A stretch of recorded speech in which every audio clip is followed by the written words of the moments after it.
Welcome to the Adult Education Program of Grace United Methodist Church in Winfield, Kansas.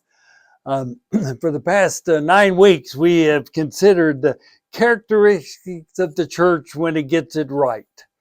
The list is so fascinating because these are attainable for any congregation of any size. 25, 125, 250, 5,000. It's attainable for any congregation of any size. Then the obvious question I have is, why are these characteristics not more common among congregations? My hunch is that these characteristics have not been named and therefore cannot be claimed. And this is our journey together, trying to name them so we can claim them. Another reason is that the church has not paid enough attention to the ethos, the practices, the lifestyle of the congregation. Congregations have paid more attention to dogma and doctrine and appearance and agreement than how they live with each other and how they relate to those who are the church that is yet to be. All of these characteristics have to do with the being and doing of the church. And the characteristic that we are considering this week is maybe the obvious one in word. I'm not sure it's that obvious in deed, because the characteristic we're considering this week is grace. You see, the church gets it right when it personifies grace in its life together and in relationship to others.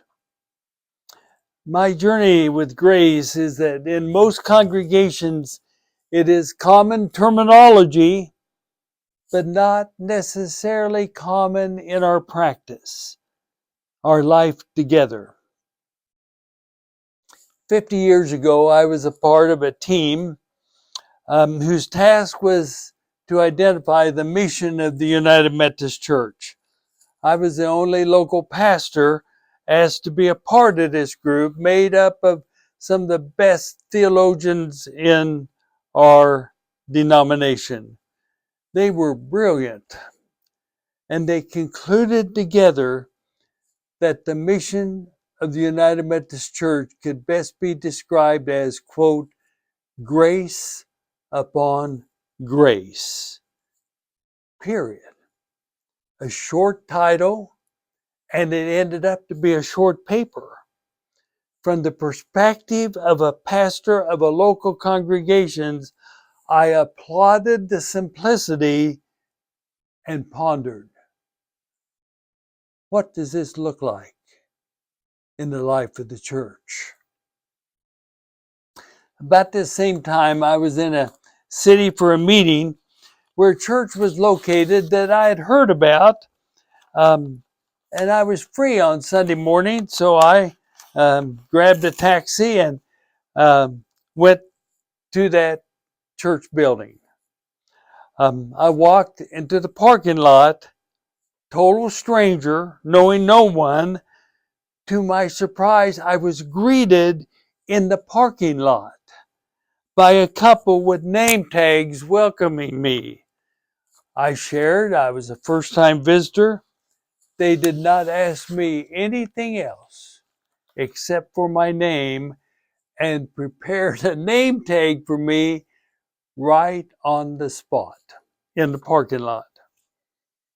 I went inside. I was greeted by many persons, found a seat back in the corner, and watched. I could tell there was something special about this place. I thought to myself, this pastor must really be special, must be something else. And what I expected to be spatial, I didn't find in the pastor. The pastor was a very mild spoken conversationalist. There wasn't a choir. There was a lot of singing. There was nothing um, exceptional about worship until the end. And in the bulletin, there was a moment for mission. A person emerged from the congregation and he told his story. Briefly, he told his story. I don't think it took any longer than a minute that I'm going to describe it to you.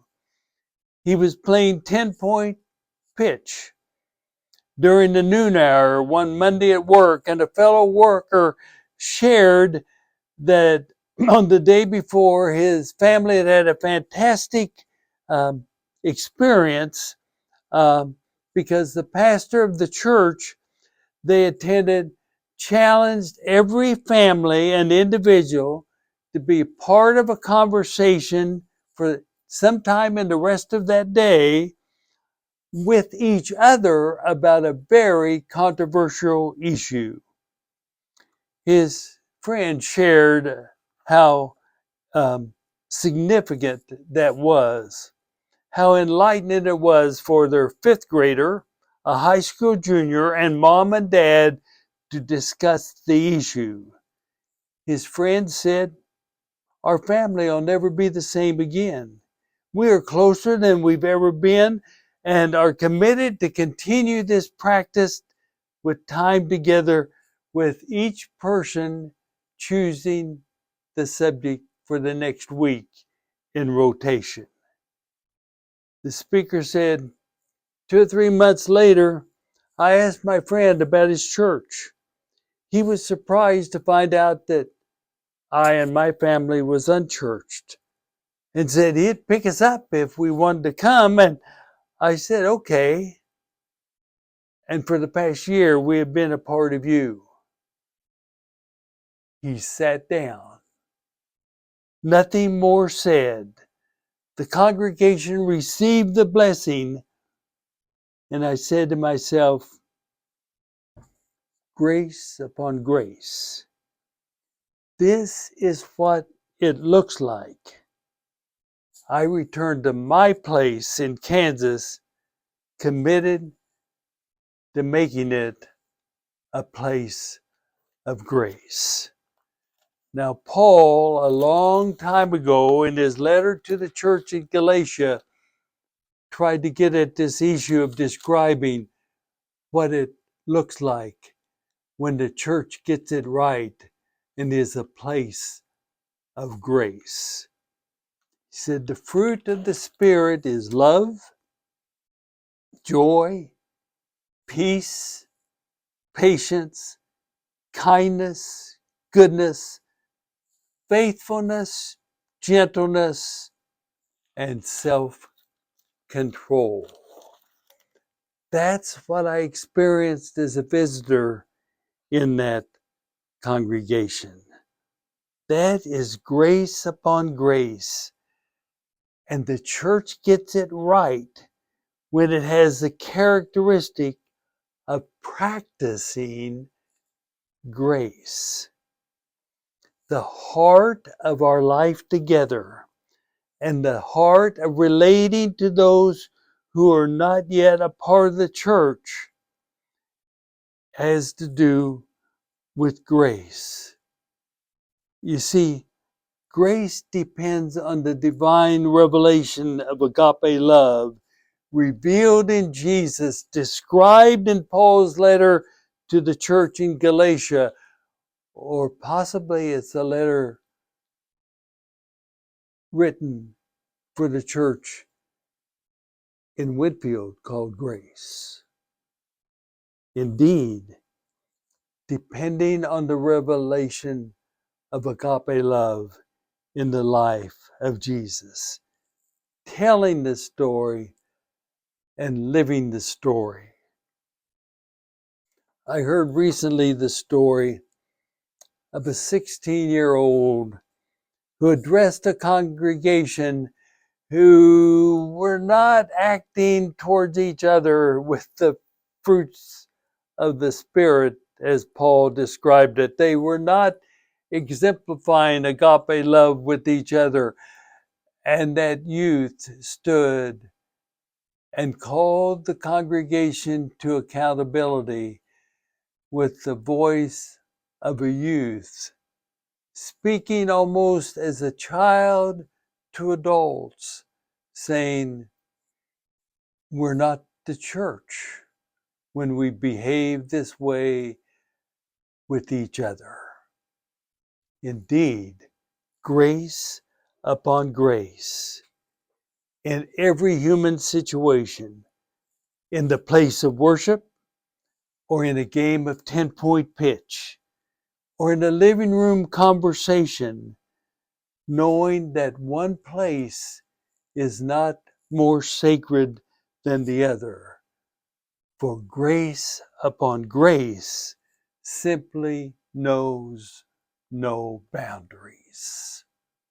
And that's the church that gets it right. The church that knows that grace has no boundaries. A wonderful characteristic of the church. And for your thought and your conversation, a couple of questions. What, in your opinion, is the opposite practice of grace in the life of the church? Secondly, what are your stories of grace upon grace?